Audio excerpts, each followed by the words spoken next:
Vous écoutez un podcast cinéma du Centre des Arts d'Enghien-les-Bains.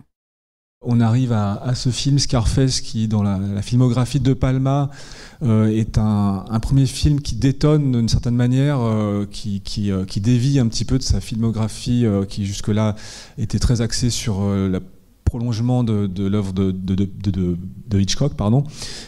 Et donc là, on a un film de gangster. Alors, l'idée, c'est que, voilà, peut-être ce que j'essaierai de développer après le film, c'est que malgré les apparences, c'est un film qui reste très de palmien, en fait, dans lequel on retrouve voilà, beaucoup de préoccupations de son auteur qui arrive vraiment dans le prolongement de ces réflexions développées dans les films précédents.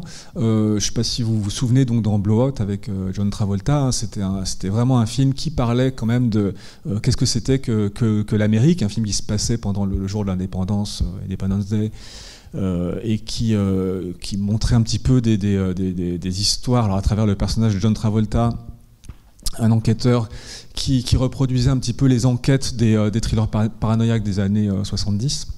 Et donc là, on se retrouve avec un film qui n'est pas, qui fait pas une description de qu'est-ce que c'est que l'Amérique de l'intérieur, d'une certaine manière, mais qui permet de sortir, puisqu'en fait, le film raconte, et vous l'avez sans doute, pour beaucoup, vous l'avez déjà vu, raconte donc l'histoire d'un immigré cubain. Donc en fait, c'est un regard quand même extérieur à l'Amérique. C'est ça qui est un peu l'enjeu, c'est ça qui est intéressant et qui permet de le situer dans le prolongement du reste de l'œuvre de Palma, il me semble. Juste du coup redire deux mots, je sais qu'il y a peut-être des gens qui sont super calés sur De Palma, mais quand même redire que De Palma c'est une des figures de proue d'une période qu'on a appelée le Nouvel Hollywood, des années 70, avec Coppola, Scorsese, Lucas, Spielberg. C'est une des figures majeures donc, de ce cinéma qui a quand même révolutionné la manière de faire des films à Hollywood pendant une bonne dizaine d'années, sur les thématiques, sur esthétiquement, sur la manière de retravailler toute la mythologie en fait, de l'Amérique, et toutes les mythologies qui avaient été fabriquées par Hollywood avant. Exemplairement dans le western, si vous vous intéressez un peu au western, on s'est mis à faire des westerns révisionnistes. Et De Palma, ce qui est intéressant, c'est qu'il a totalement fait partie de ce mouvement, mais il a aussi, dans les années 60, un début de carrière qui est assez conséquent en tant que cinéaste new-yorkais, indépendant, qui est très ancré dans la contre-culture, le mouvement hippie, si vous voulez, et qui faisait de lui en fait un cinéaste qu'on appelait anti-système, très contestataire. Et c'est pas forcément le cas de réalisateurs comme Scorsese ou Coppola, donc c'est pas l'enjeu principal, Mais ce que je veux dire par là, c'est que De Palma, quand il a commencé à faire des films à la Hitchcock entre guillemets, on pourrait croire qu'il a un peu laissé de côté tous ces développements de critiques envers le système américain globalement, toute cette attitude contestataire. En fait, si on regarde profondément, c'est pas vraiment le cas, et il y a beaucoup de films en fait qui laissent transparaître cette sensibilité, même très tôt, comme Phantom of the Paradise. Et si on reprend le cas de Blowout, c'est un film qui politiquement en fait a une charge très très forte quand même contre la manière de fonctionner des États-Unis politiquement. Donc voilà, c'était pour insister là-dessus et sur le fait que Scarface n'est pas juste un film de gangster de plus.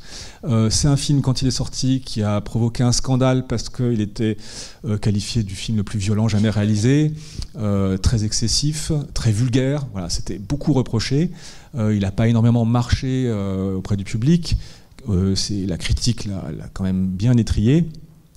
Et il a fallu attendre plusieurs années pour que le film devienne culte au fur et à mesure, des visionnages dans les vidéoclubs avec la VHS, etc. Et c'est devenu le film peut-être le plus connu de Palma, et donc paradoxalement ce film sur lequel les gens ne font pas forcément le lien avec son auteur. Et donc voilà, donc un des objectifs de cette séance, c'est d'essayer aussi de raccrocher tout ça. Alors, comment ça, juste faire petite description de comment le film a été monté au début. Alors, en fait, c'est un film qui a été fait non pas par la volonté de Brian De Palma, mais par celle d'Al Pacino, puisqu'il a, quelques années auparavant, le film date de 83, il est passé devant un cinéma, je ne sais plus où, à New York, qui diffusait le film de 1932 de Howard Hawks, Scarface. Et ça lui a énormément plu. Il a beaucoup aimé le jeu de Paul Muni, qui incarne donc le personnage de Scarface dedans. Un jeu très expressionniste, très démonstratif. Pour ceux qui l'ont vu, c'est quand même quelque chose d'assez impressionnant, très artificiel, un petit peu lourd peut-être, mais très très impressionnant. C'est un des films de gangsters donc, les plus réussis de cette période, du début des années 30. Avec L'ennemi public ou Little Caesar. Et bon, bref, Al Pacino, il a envie d'incarner ce personnage, de le faire revivre. Et il demande à son producteur, Martin Bregman, qui est le producteur de Un après-midi de chien ou Serpico, donc quand même des très grands films. Et il lui dit, voilà, je voudrais faire un remake, donc il faut trouver un réalisateur. Et il propose à Sidney Lumet, qui est un réalisateur quand même connu pour être intéressé pour tout ce qui est quand même plutôt politique. Donc lui, l'idée de Sidney Lumet, c'est une idée quand même assez géniale. Il dit, il faut adapter le film à l'époque. Il ne faut pas traiter, en fait, comme dans l'original de Howard Hawks, de la mafia italienne, mais il faut peut-être s'intéresser, par exemple, à l'afflux de migrants cubains en Floride, parce qu'il y a eu toute une vague d'immigration en 80-81, je crois, dans laquelle Fidel Castro a fait un petit cadeau empoisonné aux États-Unis en laissant sortir pas mal de monde de ses prisons. En gros, il a vidé ses prisons, il les a refilées en fait aux États-Unis, et donc il fallait gérer tout ça du côté de la Floride, Miami, pas évident. Enfin, ça a créé pas mal de problèmes, et c'est ça qui l'intéressait, Sidney Lumet, c'était de traiter en fait ces histoires-là. Et on confie le scénario à Oliver Stone, que vous devez connaître, j'imagine, qui est à l'époque, alors pas encore un cinéaste important, mais vous le connaissez, il a fait Platoon, Né un 4 juillet, et plein d'autres, JFK. Mais à l'époque, il a fait surtout les scénarios de Midnight Express et Conan le Barbare. Alors, on aime ou pas, mais en tout cas, c'est des films qui ont cartonné, et donc c'est un scénariste qui a la cote. Et lui, donc, il part dans la rédaction de ce scénario, de ce remake, en gardant l'ossature, en fait, la structure du film original, mais donc en partant enquêter sur les milieux cubains mêlés en fait au trafic de drogue. Donc, il va à la fois s'intéresser aux côtés des brigades de lutte contre la drogue, le côté américain, mais il va aussi enquêter, en fait, se fricoter avec les dealers, les vendeurs de drogue, etc. Et alors de ce côté-là, il y a pas mal d'affabulation, je pense, mais des dires d'Oliver Stone, en tout cas, il se serait rapproché de vendeurs de drogue très importants, avec qui il a beaucoup échangé et avec qui il a partagé plus que des paroles, puisqu'en fait il a contracté une petite addiction à la cocaïne, et donc ça a dû le rendre un peu parano. Enfin, en tout cas, à un moment donné, il a cru qu'on allait le zigouiller, parce qu'il s'est dit, on va me confondre avec il avait peur qu'on le confonde avec un agent de renseignement antidrogue. Et bref, il a plié ses bagages super vite et il est reparti, alors non pas aux États-Unis, il est parti se mettre au vert à Paris pour finir l'écriture du scénario. Toujours est-il que le résultat, c'était un scénario que Lumet a trouvé trop violent et trop vulgaire, Et il s'en est détaché. Donc il a fallu trouver un autre metteur en scène, et qui dit violence et vulgarité, allô Brian. Donc on a fait revenir De Palma, qui avait déjà été intéressé un peu au début. Mais si vous voulez, De Palma, il a besoin de se refaire de toute façon, parce que Blowout a été un succès critique, mais un échec public, commercial cuisant, malgré la présence de Travolta. Donc il a besoin d'un succès. Et là, il voit donc un potentiel. Encore une fois, c'est comme avec Carrie, c'est pas une démarche cynique, puisqu'il va pas, se mettre au service d'un projet qui n'est pas le sien et être un exécutant. Au contraire, ça va être un film 100% de palmien, comme vous allez le voir, je pense. Et puis de toute façon, le personnage de Tony Montana l'intéresse, puisqu'il y a toujours cette question de cette personne qui va s'enfermer dans son pouvoir et qui va petit à petit perdre le contact avec la réalité. C'est quand même un motif qui revient souvent chez lui. Donc voilà, donc c'est pas quelque chose de tout à fait étranger. Je vais juste te dire un petit mot, puis on va voir le film. Sur les acteurs, il y a le comparse de Tony Montana qui est interprété par Steve Bauer. C'est un acteur qui est d'origine cubaine, qui est parti de Cuba quand il était enfant, mais pourquoi c'est intéressant, c'est parce que, d'une part, ça va être le mari de Melanie Griffith, qui jouera dans Body Double, et Steve Bauer, en fait, lui, il jouera encore une fois ou deux avec De Palma. Mais ce qui est intéressant, c'est qu'il a partagé une maison avec Al Pacino pendant 1 mois pour préparer le tournage.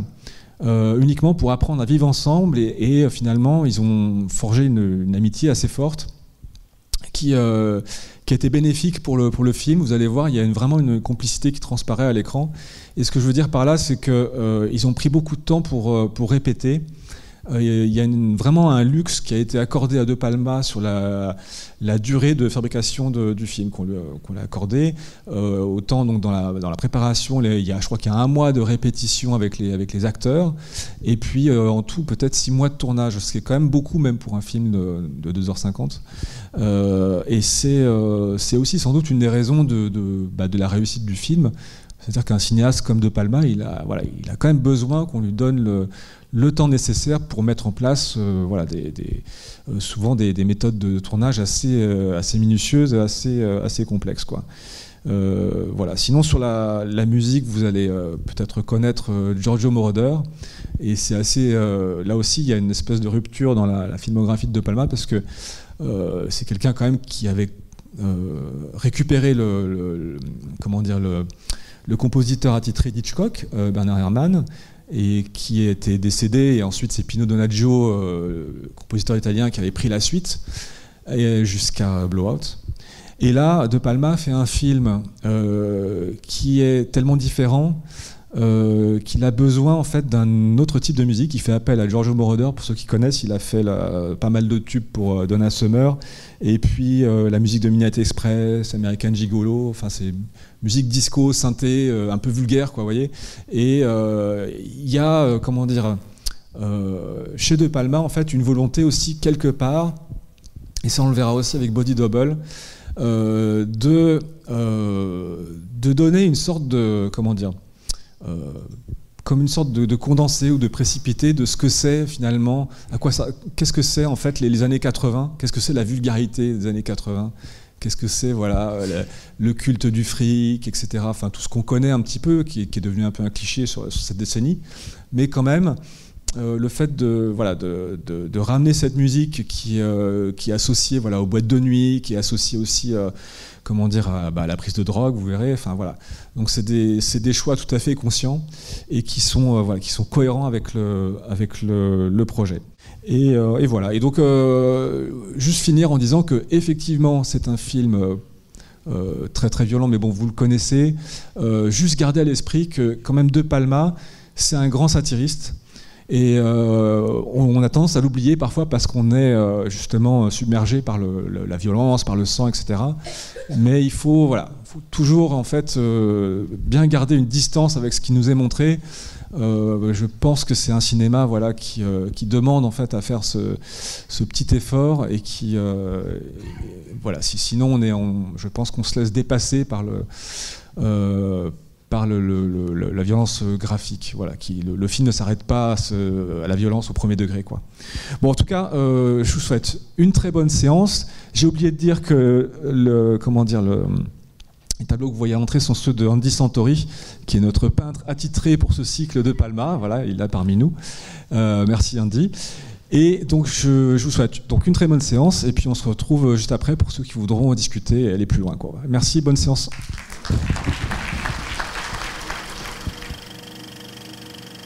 Sur ce final vraiment paroxystique et excessif au possible, cette fusillade vraiment, il y a too much.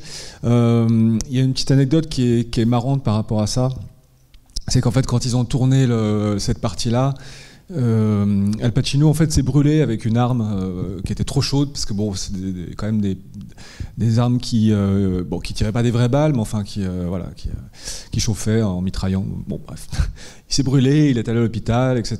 Et donc il a pas pu tourner pendant 2 semaines, je crois. Et donc De Palma raconte avec son humour habituel que du coup ça l'a obligé en fait à faire venir de plus en plus de tueurs pour passer le temps, pour les filmer en train de monter les escaliers, en train de tirer, etc. Donc la surenchère que vous voyez à la fin, d'après De Palma, c'est à cause de cet accident de tournage qu'il en a rajouté des tonnes et des tonnes. Bon, en fait, je pense que c'est pas vrai du tout, mais l'accident de tournage est réel. Après, à mon avis, le projet de surenchère était là dès le départ, mais je trouve ça assez amusant. Et en matière de gunfight, ça me fait penser que le film se situe quand même, enfin, à mon avis, il a beaucoup influencé des films de John Woo qui sont arrivés après, si vous connaissez, en matière de gunfight surréaliste et de personnages qui encaissent en fait des balles et des dizaines de balles sans mourir, etc. Donc les films de Hong Kong de John Woo, le Syndicat du crime, The Killer, Toute épreuve, c'est des films dont on parle un peu moins aujourd'hui, mais qui ont fait date et qui s'inspirent probablement de ça. Et dans l'autre sens, j'ai envie de dire, De Palma probablement s'inspire du final de La Horde sauvage de Peckinpah, qui est pareil, totalement excessif. Je ne sais pas si vous vous en souvenez, mais ça se termine en fait avec des mitrailleuses et des dizaines de corps en fait qui volent dans tous les sens. Sinon, pour revenir en fait au film en lui-même et à nos affaires, à De Palma. Je vous disais avant, effectivement, avant la projection, qu'on avait vu Blowout, qui était plus un film qui s'intéressait à l'image fantasmatique forgée à l'intérieur même des États-Unis. Le personnage lui-même, en fait, produisait tout un tas de fantasmagories autour de figures du pouvoir. Et là, on a en fait la question de, finalement, de façon très très simple, via l'immigration cubaine, la question de l'image des États-Unis à l'extérieur. Alors, évidemment, on voit que si on suit le parcours de Tony Montana, on peut donc l'envisager sous pas mal d'aspects. Il y a le côté économique, le côté social, enfin le côté un peu basique, j'ai envie de dire, qui fait que les gens, les pauvres, en fait, des pays pauvres, ont envie d'aller aux États-Unis pour vivre le rêve américain, pardon, et s'enrichir, qui est vraiment un parcours, tout à fait, connu et ordinaire, c'est pas grave, je vous en prie. Mais il y a en fait, parallèlement à ça, parallèlement en fait à la question, on va dire, économique, il y a aussi De Palma, enfin l'originalité, parce que je pense que ça, la question économique et cette espèce de métaphore brutale en fait du capitalisme américain, quoi, c'est quelque chose qui a été pas mal analysé par rapport au film, que beaucoup de gens en fait ont pointé et qui est déjà très réussi en soi, et j'en reparlerai, mais ce que je trouve très très fort, et peut-être qu'on dit moins, c'est que De Palma en fait l'associe à la question du regard et la question de l'image, justement, à savoir que Tony Montana ne fait pas que passer du statut de pauvre migrant cubain à riche américain qui a réussi par des voies criminelles, mais qui quand même s'est hissé tout en haut de l'échelle sociale, d'une certaine manière, même si c'est du mauvais côté de la loi. Il y a cette scène géniale dans le restaurant, en fait, où il est complètement bourré et il dit à tout le monde, vous avez besoin du bad guy, mais vous n'êtes pas meilleur que moi, sauf que vous savez mentir. Enfin, en gros, on est pareil, sauf que moi, voilà, j'ai pris les choses un peu trop naïvement. J'ai cru que je pouvais y aller franco. Hein. Il y a ce truc assez émouvant chez le personnage, c'est qu'il est quand même de toute façon ce personnage de Palmien typique. Du gros naïf en fait qui a vu une image qui l'a séduit, en l'occurrence les États-Unis, et qui s'est jeté tête baissée dessus sans réfléchir en fait. Hein. Donc bon, bref, ça c'était pour dire ça en aparté. Et donc ce que De Palma apporte en plus, je trouve, par rapport à ça, c'est que oui, donc on a le statut de migrant, je disais. Mais en parallèle, il y a un parcours de cinéma presque en fait qui double ça. Et le personnage d'Al Pacino, Tony Montana, il commence d'abord par être un spectateur au début, pour devenir un acteur. Il y a vraiment ce trajet. Bon, quand on le lit, ça peut paraître un peu évident, mais c'est pas quelque chose qui est si appuyé que ça dans le film. Mais il y a des petites touches comme ça qui nous font comprendre que dès l'interrogatoire au début, je ne sais pas si vous vous souvenez, il y a donc les flics qui lui posent des questions sur son passé, etc. Et pourquoi il veut venir aux États-Unis. Et donc lui, il dit ouais, j'adore James Cagney et Humphrey Bogart. Ce qui est assez marrant d'ailleurs, parce que c'est quand même des icônes assez anciennes, même si on est en 83 et qu'elles sont, j'ai envie de dire, encore assez vivaces. Pour nous, je pense que Humphrey Bogart, ça ferait plus rêver aujourd'hui. Mais il y a le côté cinéphile de toute façon, je pense, qui est injecté dans cette réplique. Peut-être qu'en réalité, il aurait dû répondre en donnant le nom de, je sais pas, Sylvester Stallone, j'en sais rien, enfin des stars plus contemporaines. Mais il y a quand même cette idée que voilà, qu'il est un spectateur et il a vu toute la propagande, on va dire, hollywoodienne, entre guillemets. Il a été atteint par le soft power hollywoodien ou américain. Et il y a plusieurs étapes comme ça que je peux vous donner. Il y a une scène coupée qui est assez révélatrice dans ce registre, que vous avez peut-être vu si vous avez le DVD avec les bonus.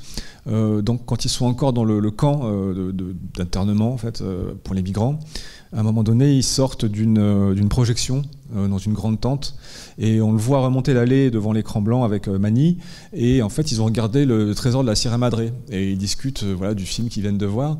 Trésor de la Sierra Madre, c'est avec Humphrey Bogart, c'est un film de John Huston, et donc c'est une histoire d'une bande de types qui courent après un trésor qui je crois qu'ils trouvent jamais d'ailleurs. Et lui en fait il dit ouais, c'est génial, ce type est génial, j'adore Humphrey Bogart. Enfin, il commente le film, il est en extase devant justement aussi justement ce qu'il dit dans le film à un moment donné, c'est cet appétit qu'ont les personnages pour aller à la poursuite de l'or, quoi. C'est ça qu'il admire, mais il oublie complètement la fin qui est totalement morbide, qui parle d'échec comme d'habitude chez John Huston, mais et c'est très programmatique d'ailleurs du film qui va venir, parce que effectivement ça va mal se terminer.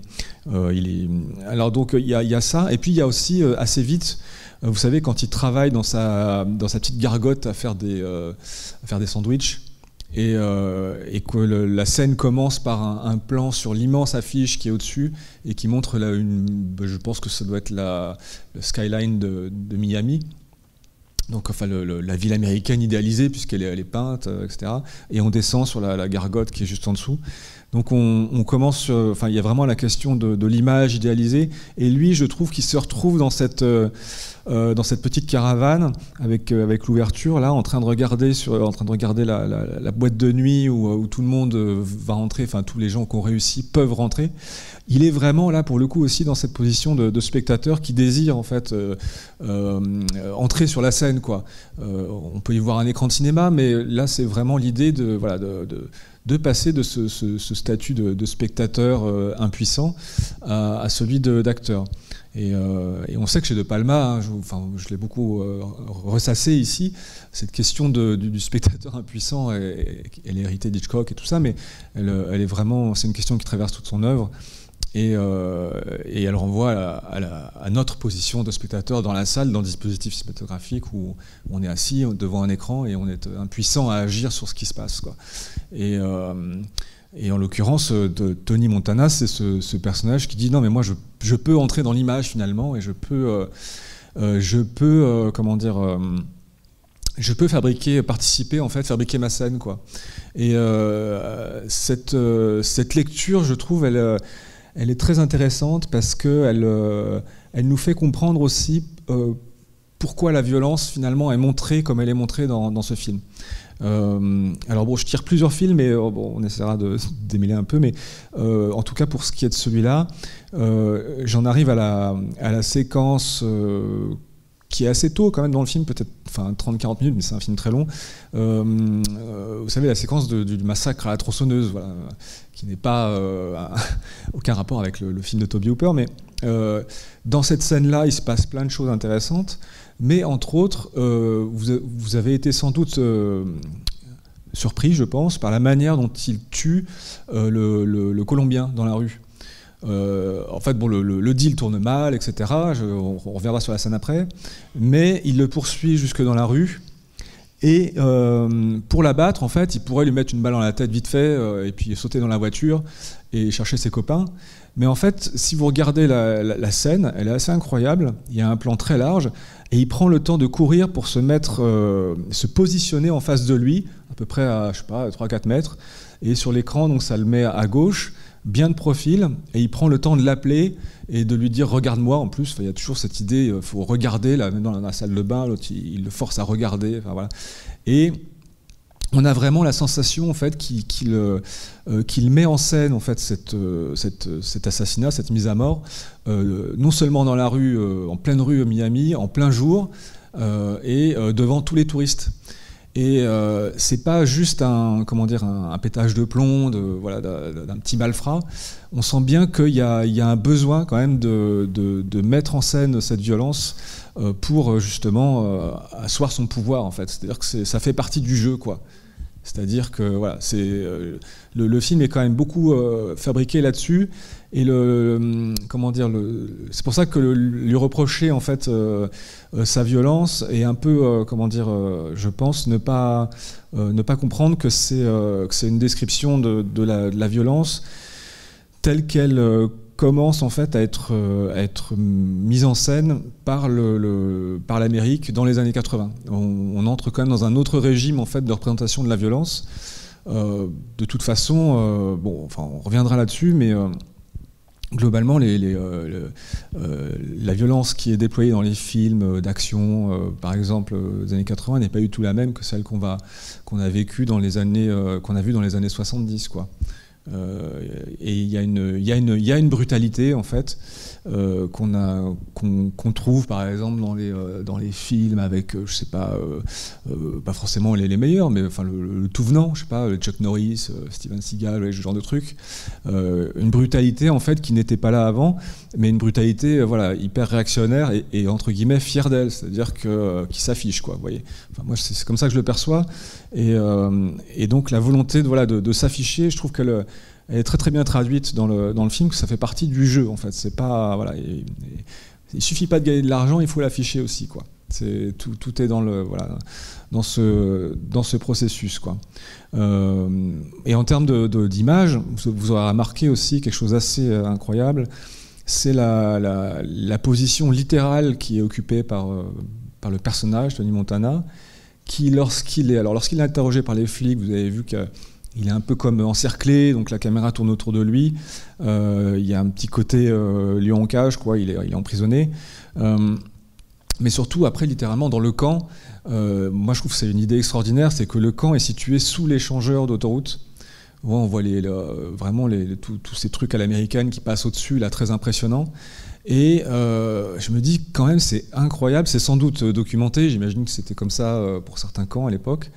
mais ça les met dans une position où la caméra est souvent en plongée, c'est-à-dire en train d'aller chercher les personnages en partant de haut, donc ils sont littéralement écrasés, mais littéralement les Américains leur roulent dessus, quoi. Comme on dit aujourd'hui, voilà, rouler dessus, c'est vraiment écraser, quoi, dominer, littéralement. Et je trouve ça très très fort, quoi, comme représentation. Et si on suit le parcours du personnage, ça va être un parcours en fait qui va chercher à renverser l'angle de caméra, tout simplement, c'est-à-dire à arriver au statut entre guillemets d'icône où on va le regarder d'en bas, c'est-à-dire que lui va s'élever et la caméra va relever l'objectif, entre guillemets, quoi. Donc il y a tout un travail en fait autour de ça, qui fait, je trouve, que le film n'est pas seulement, voilà, une espèce de métaphore du capitalisme débridé des années 80. Même si en soi, je trouve que c'est quand même là-dessus un film très très fort. C'est-à-dire que il faut quand même remettre le contexte politique aussi que vous connaissez, c'est-à-dire que les années 80, c'est quand même les années Ronald Reagan, donc en fait un retour d'une politique ultra-conservatrice qui arrive après une quinzaine d'années, on va dire, pendant lesquelles l'Amérique a, entre guillemets, beaucoup souffert sur tout un tas de domaines en fait par lesquels elle brillait auparavant. Économiquement, il y a eu quand même les histoires des chocs pétroliers, il y a eu l'histoire de la contre-culture, il y a au niveau des mœurs, il y a eu beaucoup de mouvements par rapport au conservatisme des années 50. Il y a eu le Watergate, il y a eu le Vietnam, la guerre du Vietnam, donc une perte de confiance en fait de la population envers ces élites politiques et même médiatiques. Et donc pour beaucoup d'Américains, enfin en tout cas c'est souvent comme ça que c'est analysé, c'est-à-dire que c'est une période pour beaucoup d'Américains, on a un peu envie d'oublier, quoi. On a envie de retrouver une Amérique, j'ai envie de dire, vous connaissez le slogan parce que je crois qu'il n'a pas bougé, c'est America Great Again. Donc c'est le même. Sauf que là, il est juste un peu plus vulgaire aujourd'hui, mais notre cher Donald Trump, mais Ronald Reagan, en fait, avait ce programme de restauration de l'Amérique, en fait, qui était dans sa prospérité et sa splendeur des années 50, quoi. En gros, au plus haut des 30 Glorieuses, si on veut. Seulement, il y a cette réactivation du rêve américain. Ce qui est intéressant, c'est qu'elle se fait sur un mode différent. C'est-à-dire qu'on ne peut pas refaire le même miracle économique comme ça. Et les années 80 sont quand même connues pour être ce moment en fait, où s'est mis à régner la figure du trader comme de manière assez symbolique. C'est-à-dire vraiment la question de faire de l'argent avec de l'argent. C'est-à-dire qu'on n'est plus dans un système, entre guillemets, capitaliste productif classique, c'est-à-dire qu'on surnage dans une sorte de production, enfin de capitalisme qu'on a appelé financier. Enfin, ce que je dis là, c'est des choses qui peuvent sembler peut-être un peu banales, mais c'était quand même ça. Et je trouve que le film en fait l'illustre merveilleusement. Entre parenthèses, Oliver Stone fera un film assez fameux là-dessus qui s'appelle Wall Street, qui sera plutôt à la fin des années 80, je crois. Mais en tout cas, cette question en fait d'une accumulation de richesses en fait qui n'est basée que sur de l'argent, qui fabrique de l'argent, etc., et qui passe par de la drogue, qui est, en l'occurrence la cocaïne, qui est vraiment historiquement la drogue des années 80 et qui est associée typiquement aussi au monde des traders, pas seulement du showbiz. Je trouve que le film ramasse tout ça en fait d'une manière, hyper violente, mais en même temps, d'une certaine manière, assez juste, quoi. Je trouve que vous avez si on regarde progression narrative du film, en fait, il reprend. Alors, vous avez vu à la fin, ce film est dédicacé à Howard Hawks et Ben Hecht, qui sont les auteurs du Scarface de 1932. Ils ont inventé, en fait, avec le film de gangster, ce qu'on appelle le Rise and Fall en anglais, donc le film qui suit une courbe d'ascension et de chute en termes narratifs. Bon, c'est très littéral, hein, l'ascension du gangster et sa chute. À l'époque, ils avaient dû rajouter quand même un carton au début pour expliquer que c'était pas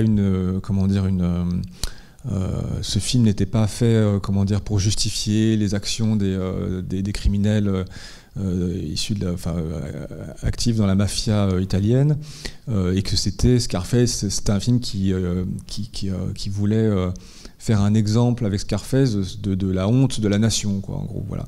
Donc il fallait quand même passer par là pour pouvoir ensuite décrire, en fait, le parcours de ce gangster. Ici, évidemment, on est dans les années 80. De Palma a plus besoin de passer par ce côté, quand même, par cet affichage moralisateur.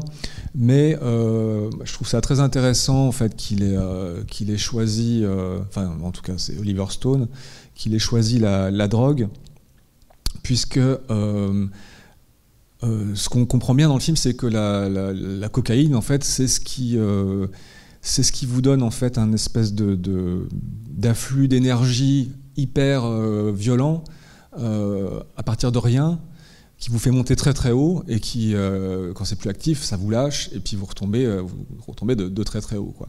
Donc c'est vraiment la drogue qui correspond assez parfaitement au schéma narratif qu'il voulait utiliser. Et puis, d'une certaine manière, c'est aussi la drogue qui vous, qui vous fait décoller le plus du réel, d'une certaine manière. Il y a une espèce on voit très bien à la fin, quand il prend des dizaines de balles dans le corps, en fait, c'est parce qu'il est tellement drogué qu'il sent plus rien. Donc il y a vraiment ce décollement, en fait, du réel qui est très bien, je trouve, traduit par ce moyen-là.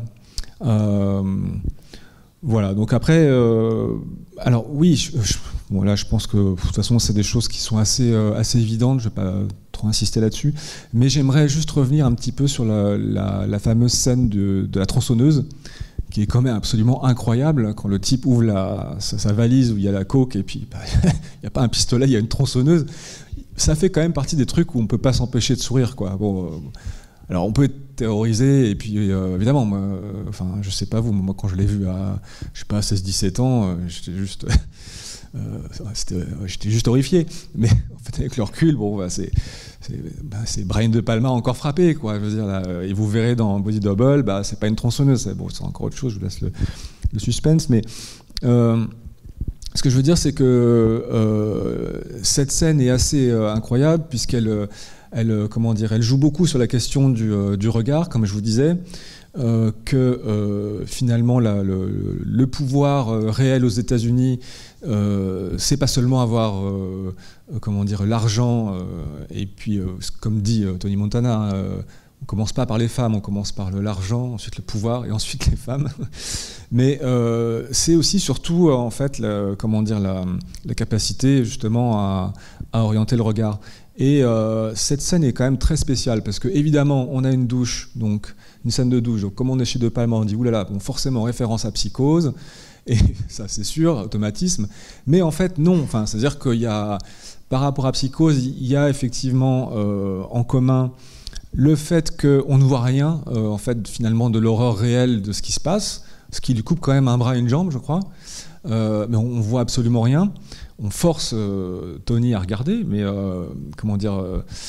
pendant ce temps-là, qu'est-ce qu'on fait? Nous, la caméra sort dehors, en fait. Et il y a ce mouvement de caméra, en fait, très très long à la grue, qui descend sur la voiture de ses comparses, avec Manny en train de draguer une jeune femme en bikini, ce qui est quand même assez comique, mais c'est quand même super gonflé de la part de Palma de créer un suspense de cette manière, et en plus d'injecter de l'érotisme au passage, d'une manière presque éhontée, pour revenir en fait sur la scène du crime. Et pendant ce temps-là, évidemment, il y a un suspense. Nous, on se dit, mais ils sont en train de découper le pauvre type, et l'autre, il passe son temps à draguer, etc. Et on s'imagine les pires horreurs pendant qu'on voit une scène de drague en plein soleil dans une rue de Miami. Donc c'est à la fois jouer avec notre propre voyeurisme, avec faire du suspense, etc. Mais c'est aussi une référence, à un film d'Hitchcock auquel on pense peut-être pas dans ce cas-là, qui est Frenzy, en fait. Et ça, c'est un témoignage direct de Palma.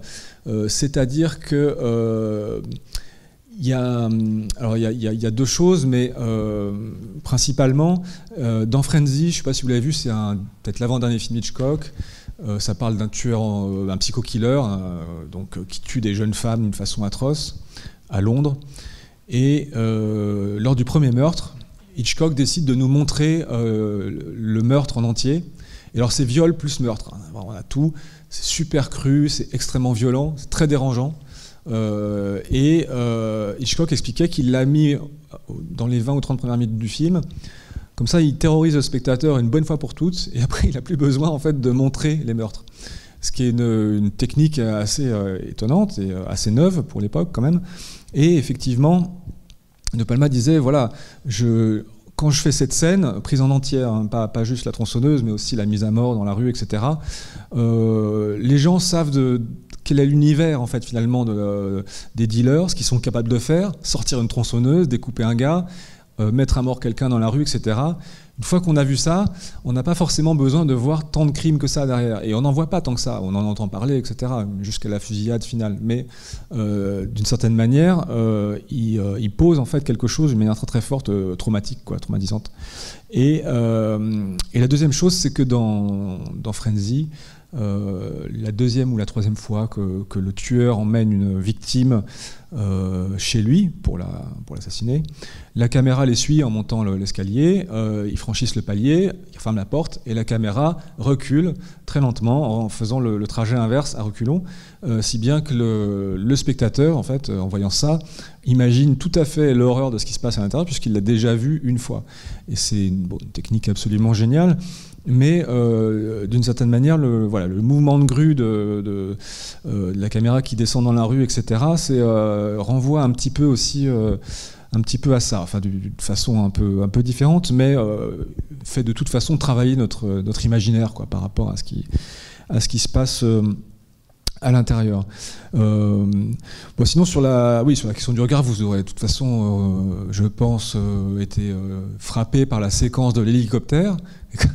Assez incroyable chez Sosa en fait. Donc le type il pourrait juste en fait descendre Omar devant Tony pour faire un exemple, etc. Mais en fait non. Attends, j'ai une petite mise en scène, bouge pas. Il le fait monter dans un hélicoptère. Pendant ce temps-là, il fait la conversation. Au fait, tiens, prends les jumelles. Et donc, là, il fait sa mise en scène avec 200 mètres de hauteur, etc. Ce qui est totalement délirant, en fait. Mais encore une fois, c'est effectivement la mise en scène de la violence qui compte beaucoup plus que le meurtre lui-même, le fait de terroriser, tout simplement. Et puis après, sur la question du regard, moi, je terminerai sur ce que vous avez vu à la fin, dans la phase paranoïaque de Tony Montana. C'est tout ce réseau en fait de surveillance de CCTV en fait en anglais, qui lui donne une sorte d'illusion en fait de pouvoir, comme je dirais pas souvent, mais dans plusieurs caches de Palma. Je pensais notamment au personnage de Swan dans Phantom of the Paradise, qui a des caméras partout. Il y a pas mal de plans en fait à un moment donné quand il achète sa propriété, il y a beaucoup de plans en fait qui recadrent discrètement en fait des caméras de surveillance pour montrer que en fait toute cette opulence, etc. Elle est elle est sous surveillance. Il y a quelque chose qui va pas Et je trouve ça très intéressant de l'introduire un petit peu comme ça, de faire croire en fait que c'est juste un outil de maîtrise, mais qui au fond ne sert à rien, sauf décupler la paranoïa du personnage, Donc voilà. Alors oui, juste terminer. C'était un peu décousu peut-être ce que je vous raconte, mais j'essaie de suivre un peu mes fils. Mais il y a quand même, il y aurait mille choses à dire sur le film, mais il y a cette dimension quand même du personnage que je trouve assez. Alors déjà, je trouve, comment dire.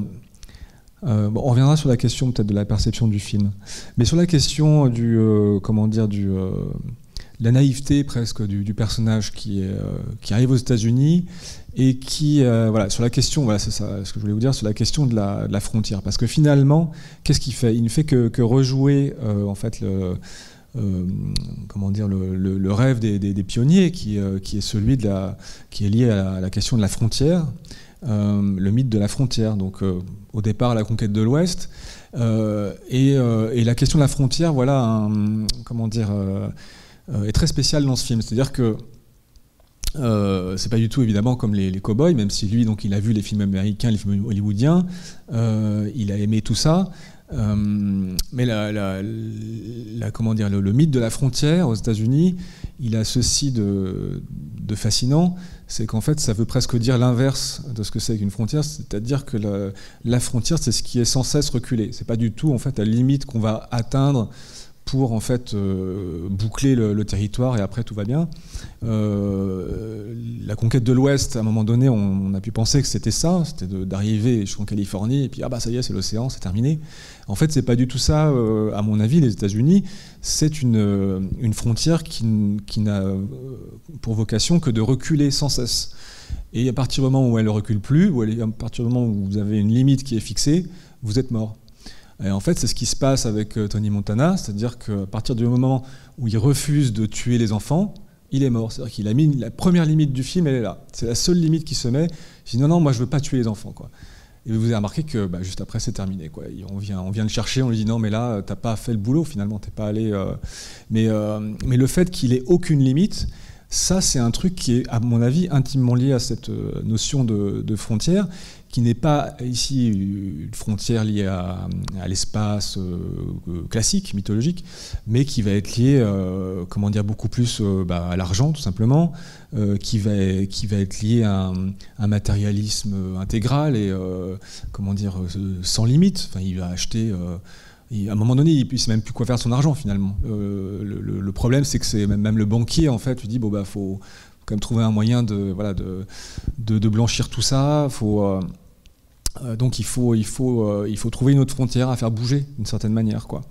Et comment dire, le côté tragique du film, c'est que la frontière qui arrive chez lui, c'est celle que, comment dire, qu'il s'est créé lui-même, en fait, qui peut pas avoir d'enfant, en fait. C'est pour ça qu'en fait il refuse. Je pense que ça c'est clair pour tout le monde. Il refuse de tuer ces enfants-là parce que lui ne peut pas en avoir, quoi. Et ce qui est, je trouve, assez émouvant finalement, c'est ce trajet d'un personnage qui a été trop naïf dans sa démarche finalement de conquête dans le rêve américain, mais qui va, si vous voulez, tellement brûler tellement d'énergie, pour parler en termes capitalistes, c'est-à-dire qu'il va détruire tellement de choses qu'il va même jusqu'à détruire en fait la capacité d'avoir des enfants. C'est-à-dire que Elvira est complètement droguée, mais lui aussi, donc on sent bien que de toute façon c'est possible ni pour l'un ni pour l'autre. Mais il s'est autodétruit en fait. C'est-à-dire que là, il y a vraiment cette idée que le capitalisme ne fait que de toute façon que détruire des choses en fait. Voilà, il y a vraiment cette idée-là, c'est qu'on accumule, mais en fait on détruit de toute façon. Et il y a au bout du compte une impuissance. Et là on retrouve en fait cette obsession aussi de Palma en fait de la question de l'impuissance du spectateur qui a cru qu'il pouvait être acteur en fait d'une certaine manière, quoi. Je pourrais le dire comme ça. Voilà. Et puis, ah oui, alors une dernière chose sur la fameuse balafre, parce que quand même on a vu Scarface, c'est dans le titre. Il me semble que dans le film d'origine, la balafre était sur la joue du personnage, Et vous aurez remarqué qu'ici, elle est en travers de l'œil. Elle remonte au-dessus du sourcil. On n'y fait pas forcément attention parce qu'elle n'est pas très très voyante. Enfin, voilà. Mais c'est une idée qui est très belle, quoi, je trouve, puisque on a quand même l'idée qu'il s'est pris un coup de couteau en travers de l'œil, quoi. Et ça rejoint toute cette tout ce travail autour du regard, c'est-à-dire que littéralement la violence en fait a affecté son organe de vision, pour le dire, pour l'observer matériellement. Et moi, ça me rappelle en fait un passage très célèbre dans l'histoire du cinéma, qui est celui d'un chien andalou de Luis Buñuel, voilà, avec, pour ceux qui ne l'ont pas vu, en fait, c'est un film surréaliste qui commence avec un nuage qui passe devant la Lune, raccordé avec une jeune femme en gros plan. Il y a une main qui écarte son œil et un rasoir qui vient couper l'œil en gros plan. Bah, évidemment, c'est un œil animal, hein, mais, donc c'est très choquant.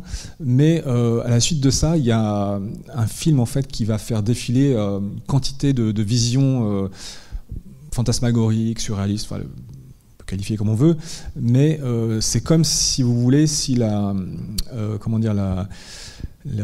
vision en fait n'était pas envisagée uniquement comme quelque chose qui perçoit une réalité, mais comme quelque chose en fait qui va en fait le geste est celui d'ouvrir l'œil en fait. Donc il y a vraiment l'idée de projeter, de déverser les choses à partir de l'organe en fait. Et je trouve ça assez intéressant, quoi, parce qu'encore une fois, ça renvoie à cette démarche chez De Palma, qui est cette impossibilité à enregistrer le réel simplement. Hein. Le cinéma n'est pas du tout ça pour lui, c'est uniquement de la fabrication d'images qui sont toutes mensongères, quoi, et qui sont toutes des fantasmagories, des projections. Donc j'aime assez en fait cette idée, cette balafre qui de manière subliminale en fait renvoie à une certaine conception du regard, quoi. Voilà, mais bon, j'ai dit beaucoup trop de choses peut-être. Je ne sais pas si quelqu'un veut dire une remarque par rapport au film. Alors, tant que tu fasses le tour, je fais juste un petit aparté sur la censure, parce que c'est assez drôle, une anecdote sur... parce que le film, en fait, a été soumis à un contrôle pour la censure, et il a écopé d'un X. C'est-à-dire que ça voulait dire qu'on ne pouvait pas l'exploiter commercialement dans les cinémas classiques, et donc ça voulait dire que quand un film reçoit un X, il est mort, en fait, c'est-à-dire le producteur ne retrouvera pas son argent. Donc De Palma a fait des coupes, il a enlevé des passages violents, etc. Et il a remonté 3 fois, comme ça son film, il l'a soumis 3 fois au comité de censure qui s'appelle la MPA aux États-Unis.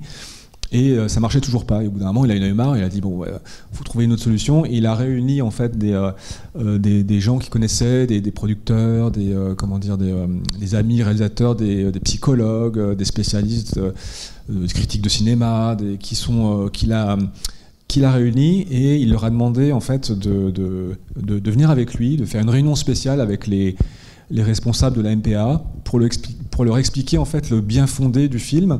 Et en fait, si vous voulez, la moralité globale du film et la nécessité de passer par la violence, etc., etc. Ça a super bien marché, en fait. Ils ont tous dit, bah ouais, c'est vrai, vous avez raison. Redonnez-nous le film, on va le revoir encore une fois, et puis on vous fera une réponse. De Palma, il a dit, alors, est-ce que je leur donne la 4e version où j'ai coupé plein de trucs, ou la première où j'ai rien coupé? Bah, il a donné la première, et du coup il dit, bah, du coup ce que vous voyez, c'est le film sans aucune coupe, qui n'a jamais été censuré. C'est pas courant, hein, aux États-Unis, ce genre de choses, quoi. Donc je trouve ça assez amusant, quoi. Et je t'en prie, vas-y, tu voulais dire quelque chose. Oui, mais tu as dit beaucoup de choses. Moi,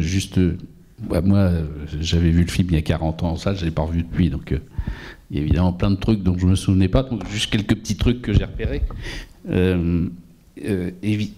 Évidemment, il y a je trouve que par rapport à d'autres films de Palma, tu vois toujours les thèmes, mais dans ce film-là, sauf erreur ou sauf si j'ai raté un bout, il n'y a pas du tout de scène de sexe.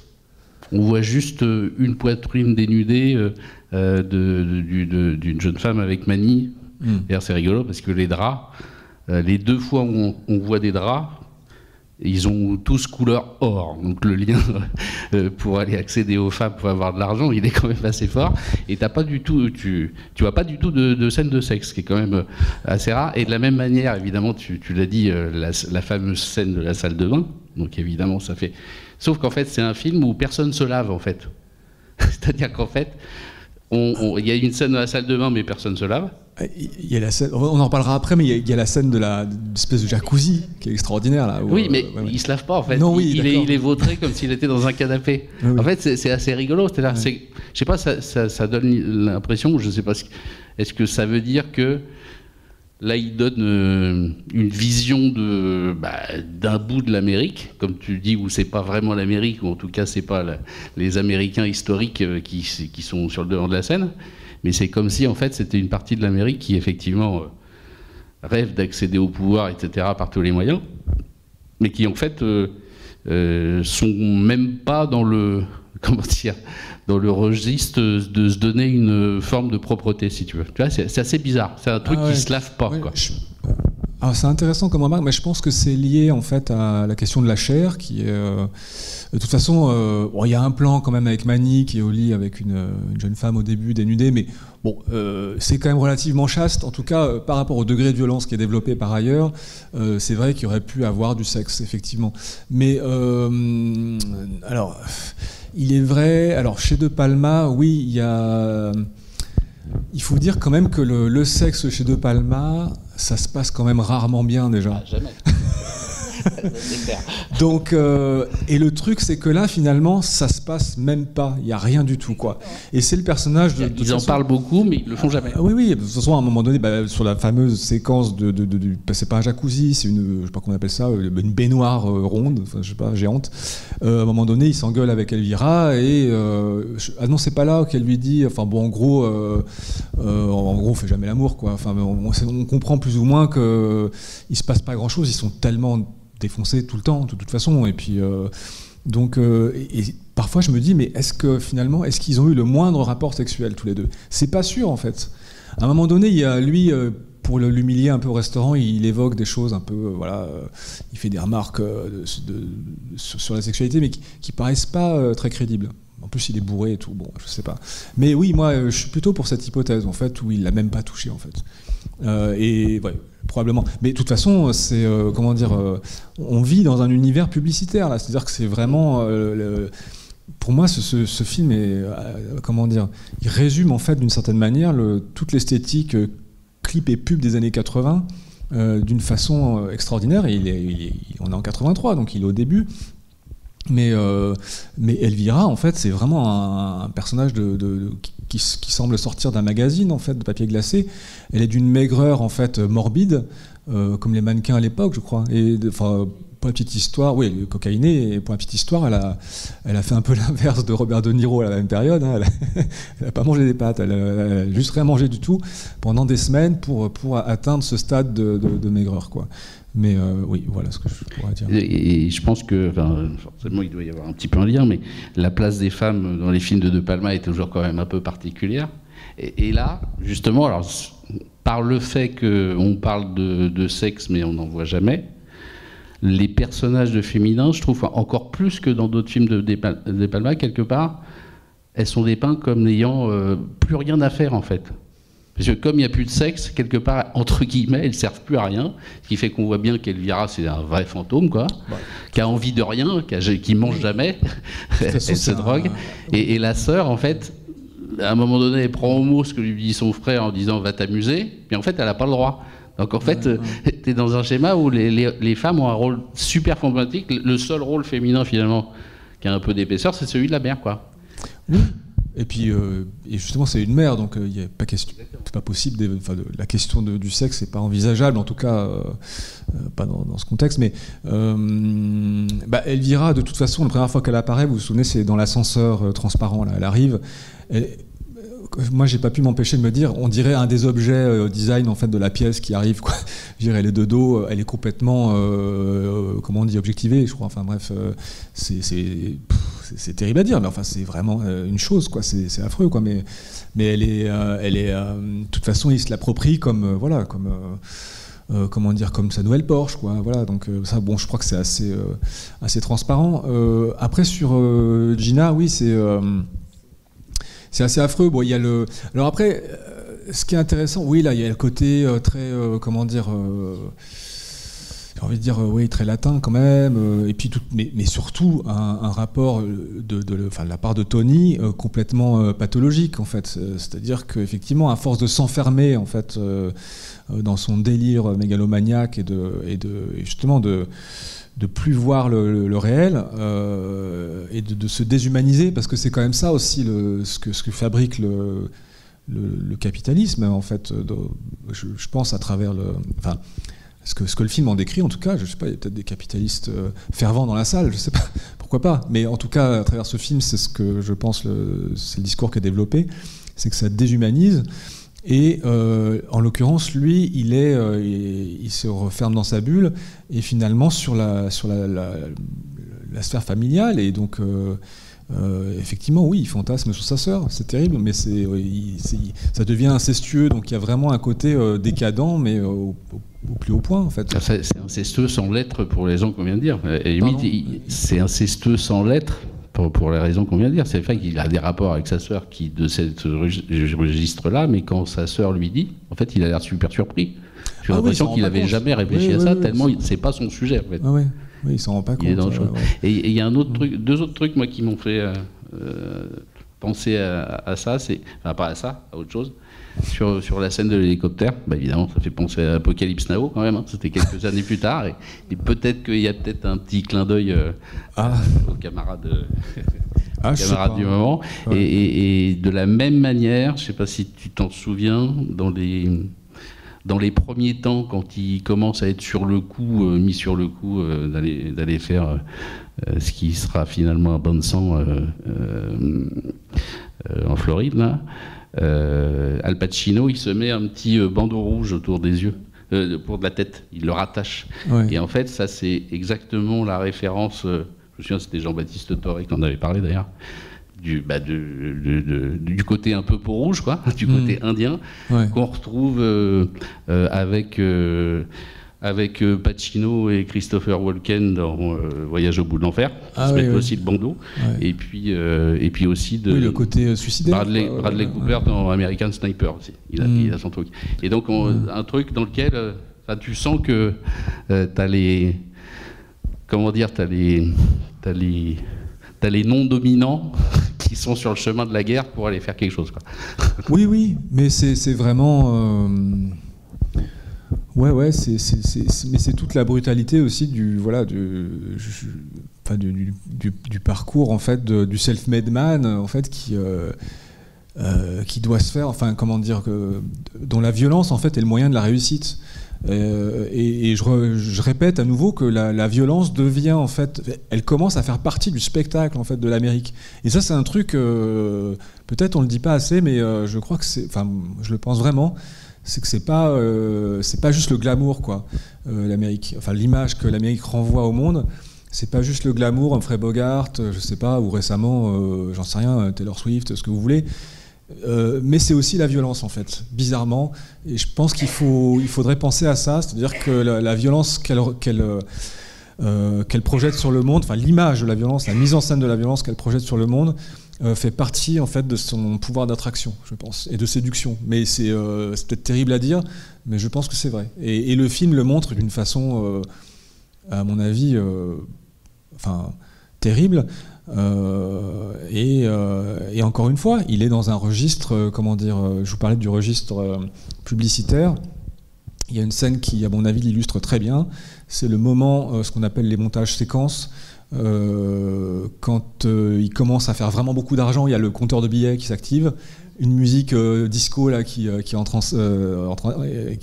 sur les haut-parleurs, et puis on le voit effectivement acheter sa maison, se marier, offrir un salon de coiffure à Gina, etc. Et donc voilà le raccourci en fait de la réussite en fait, mais qui pourrait être honnêtement, bon évidemment là, c'est un gangster avec de la drogue et tout ça, mais le genre en fait dans lequel ça s'inscrit, c'est de la pure publicité, du montage publicitaire. Et moi je trouve ça génial d'avoir mis ça là, quoi. Et sur cette musique, parce que la vérité c'est que quand on voit, on est vraiment galvanisé. Moi je vois ça, je dis wow, c'est super. Enfin, en tant que spectateur, on peut pas s'empêcher en fait d'être entraîné, comme avec de la drogue, quoi. C'est-à-dire que comment dire, de toute façon comment dire, il n'y a pas besoin de se droguer pour être capitaliste, mais par contre, ce qui est certain, c'est que le capitalisme fonctionne sur la question de l'addiction. Ça, c'est sûr et certain. Et c'est pour ça aussi que le film est très fort, c'est qu'en fait, il ne passe pas par 4 chemins, quoi. C'est on parle de capitalisme, ok, bon, c'est la drogue, c'est l'addiction. Mais l'argent, le pouvoir, le sexe, et puis la violence. Hein.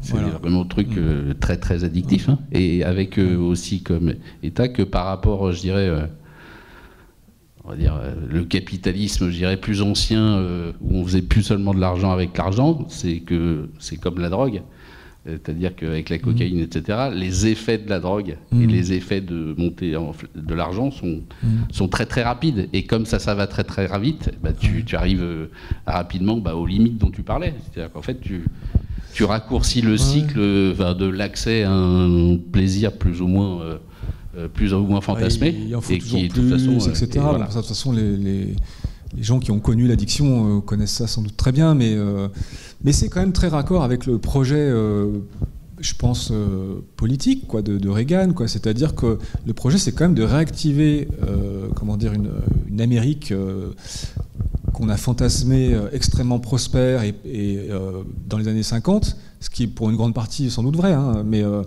l'idée, c'est vraiment de réactiver, en fait, de tirer un trait sur les années 60-70 avec plein de choses assez cauchemardesques et désagréables, et de réactiver ce truc-là. Il y a pas mal de films dans les années 80 qui viennent illustrer ça. Entre autres, un film que j'aime bien citer en exemple pour ça, qui est Retour vers le futur, où on va littéralement retourner dans les années 50 pour réparer le truc qui a foiré, qui a fait que dans le présent ça s'est mal passé. Enfin, le scénario pour moi il est dingue, quoi, par rapport à ça.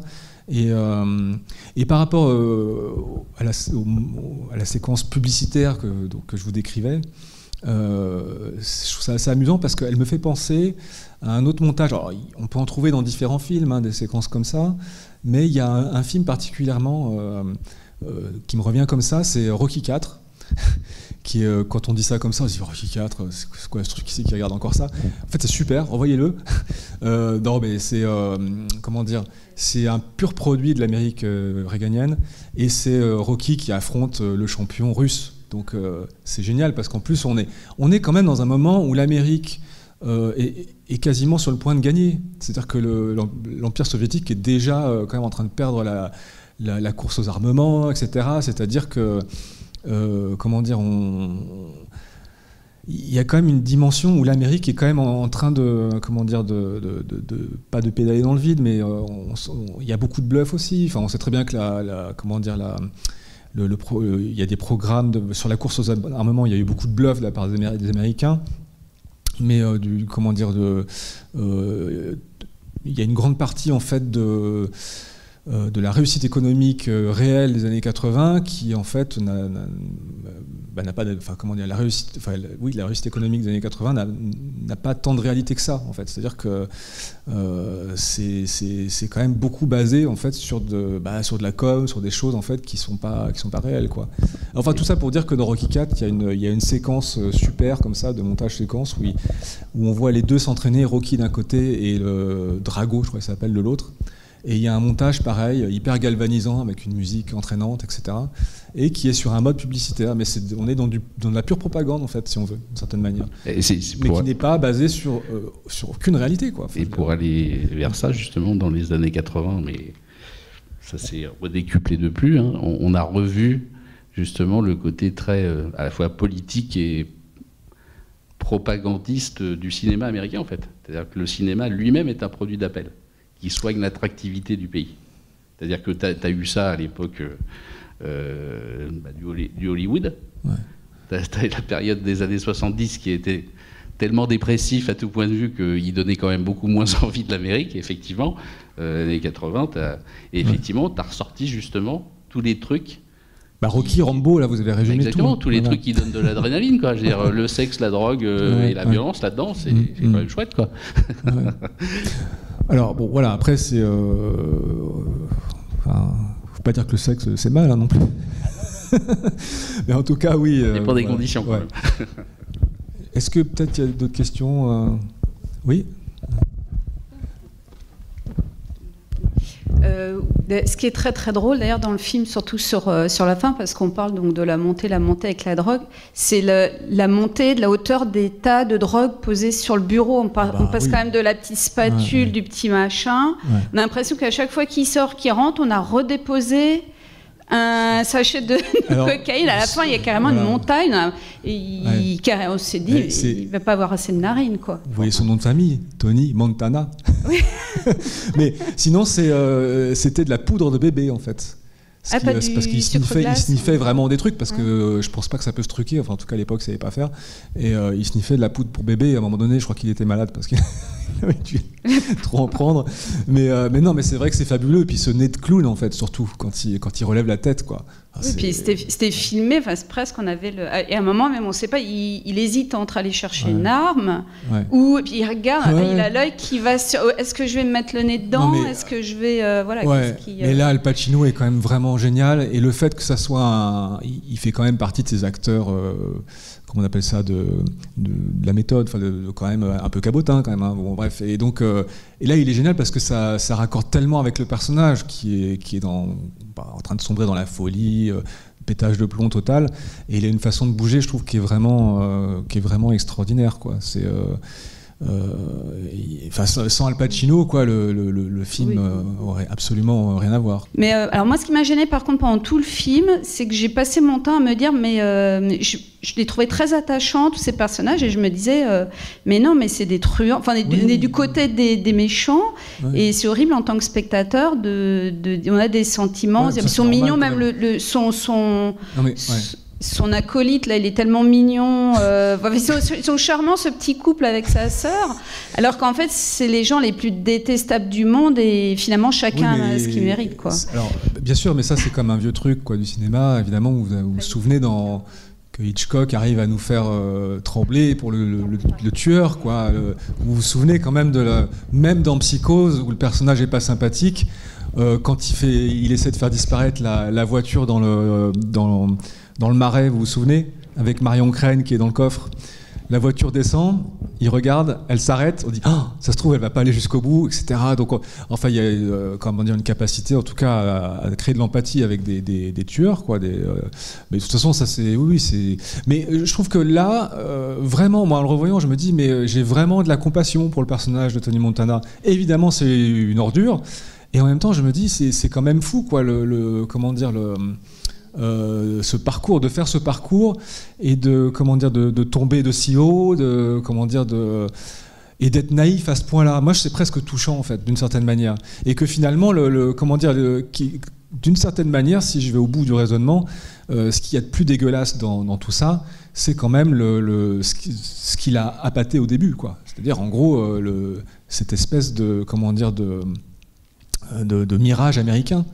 C'est ça le truc le plus dégueulasse, qui est pire que lui. Et c'est ce qui se passe dans le restaurant, hein, quand il dit aux autres vous êtes comme moi, sauf que vous savez mentir, etc. Et bon, évidemment, c'est pas tous des voleurs, les gens, mais quand même, on sent qu'on est dans la très haute société, que c'est quand même, il y a des questions d'argent qui font que je pense qu'il sait à peu près avec qui il s'adresse. C'est des gens qu'il a dû probablement arroser à un moment ou à un autre aussi. Et oui, et moi je trouve ça, on peut pas ne pas être. Enfin, je pense que c'est normal qu'on soit touché par le personnage, quoi. Mais alors, pardon, oui, tu voulais intervenir, ouais. Oui, non, j'ai deux petites questions, mais je voulais juste abonder dans ton sens sur le côté marketing, petite pub de 3-4 minutes quand il réussit, tout ça. Il y a Pushing to the Limits. Oui, et c'est pas au hasard qu'il a mis avec des paroles pareilles, quoi. Ah ouais, exactement. Ouais. Et pour le côté marketing aussi, le fameux The World is Yours. Oui. En fait, quand on regarde la première fois, quand il va chez Franck, etc., et qu'on voit passer ce dirigeable, c'est une pub justement, et de la Pan America, quoi, qui n'existe plus. Alors, ce qui est marrant, c'est que c'est déjà. Moi, j'ai envoyé un truc, je dis mais c'est sombre cette scène. Pourquoi c'est noir comme ça? C'est déjà un cercueil, le truc, quoi. En fait, c'est un Zeppelin, mais je veux dire, c'est quand même marrant d'avoir imaginé ce truc-là. Et je trouve que c'est une super idée, parce que comme tu dis, le monde vous appartient. Ce qui est en parenthèse, en traduction capitaliste, c'est tout est à consommer, en fait. Hein. Parce que ça pourrait être très beau, hein, le monde vous appartient comme phrase. Mais, à tel point qu'il se l'approprie, il se fait la statue à l'intérieur, à l'extérieur de chez lui, etc. Mais en tout cas, ouais, franchement, en revoyant, je trouve qu'avec Body Double, qui va être un retour en fait à Hitchcock, presque pour terminer en fait, mais ces deux films en fait vraiment sont vraiment fabuleux dans leur représentation de ce que c'est que l'Amérique des années 80, et Body Double, ça va aller carrément justement s'intéresser à l'univers du porno, quoi. Parce que ça, c'est aussi quand même un des trucs, qui sont pas nés dans les années 80, mais qui sont devenus banalisés, en fait, en tant que produit de consommation courante, quoi. D'ailleurs, on voit Greg Henry dans Les Amis de Sosa, le blond, le seul américain parmi eux. C'est un des gars qui joue dans Body Double. Oui, j'ai pas fait attention, merci. J'ai retrouvé en fait par rapport à la VF et la VO. À une époque, il y avait une polémique, plus aux États-Unis que chez nous, même si vive la VO, mais qu'a priori, malgré l'acteur studio, la méthode, tout ça, que Pacino, certains cubano-américains n'étaient pas très contents de l'accent qu'il portait. Je ne sais pas si ça te dit quelque chose. Non, alors. Il a beaucoup travaillé ça, et je sais qu'il était tout le temps en train de demander aux gens autour de lui, des Cubains justement, s'il avait le bon accent, etc. Apparemment, c'était très contrôlé. Moi, je pourrais pas vous dire si c'est planté ou pas. Je trouve ça super comme il parle. Mais par contre, ce qui s'est passé, c'est qu'ils ont commencé, ils devaient tourner tout le film, enfin, ou en tout cas quasiment tout le film en Floride, enfin à Miami. Et en fait, ils sont restés que 2 semaines parce qu'il y a des associations communautaires cubaines à l'époque qui ont protesté en fait parce qu'ils avaient peur que le film renvoie une mauvaise image de la communauté cubaine, et donc les producteurs ont été obligés de relocaliser le film à Hollywood. Donc ils ont tout fini là-bas, quoi. Donc ça, c'est il y avait petite friction là-dessus, mais de toute façon voilà, Steve Bauer d'origine cubaine, et je pense que là, oui, après, alors, on peut toujours après discuter, c'est une question très contemporaine, est-ce que quelqu'un qui n'est pas cubain peut jouer un cubain, etc. Bon, mais ça, là on est en 83, donc... mais par contre, un truc que j'ai pas dit, et ça j'y ai pensé quand tu parlais de la scène finale, en fait, où il est complètement il délire avec la coke et tout ça, juste préciser qu'au niveau du jeu d'acteur, Al Pacino, en fait, lui, il a pris pour modèle Richard III. En fait, mais le Richard III de Shakespeare, évidemment, hein, pas le personnage historique. Et c'est assez intéressant quand on pense à ça, parce qu'il y a beaucoup de liens en fait dans la folie du personnage, l'enfermement, les histoires d'inceste, je crois aussi, enfin où il tue plein de gens de proches, sa famille, etc. Et puis cette fin apocalyptique, voilà, mon royaume pour un cheval, mais à la fin il n'y a plus personne, quoi. Et donc voilà. Donc en tout cas, merci beaucoup d'être resté jusqu'au bout, et j'espère que vous viendrez pour Body Double, qui est tout autre sujet, mais qui est autrement passionnant.